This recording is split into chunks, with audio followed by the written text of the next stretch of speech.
The revelation from the judiciary on Monday that it has run out of operational funds is causing uproar from various legal minds in the country, describing government as not being serious to provide the needed resources to the third arm of government.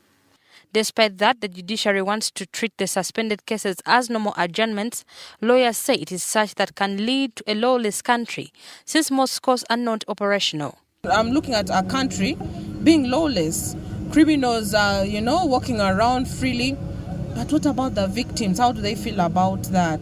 If cases do not move on, it means that people's rights are going to be trampled upon and they are not going to get any solutions because courts are not operating. It is not the courts alone that will suffer following the suspension. The Prisons Department, mandated to keep suspects, is also at crossroads over the revelation.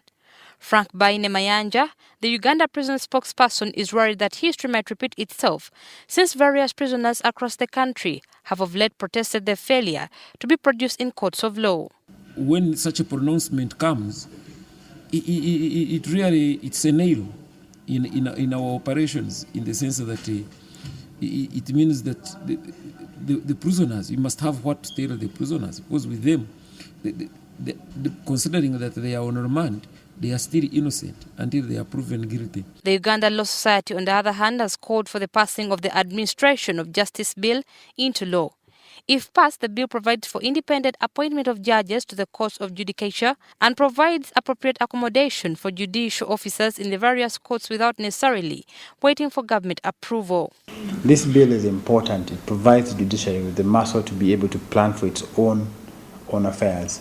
And I think that if passed, would be an important law in ensuring that the judiciary has full control of its own processes, its own budgeting, its own finances, and also has its own vote. Now the public is worried and left in fear of what will befall the judicial sector if the trend continues. The cases keep on piling every day now. So I think by the time they say they are getting money to set the cases down, then it will be too much. It says that the legal fraternity has challenged government put more effort on the sectors that matter to the Ugandans, especially a layman such as the judiciary, to fight for their human rights.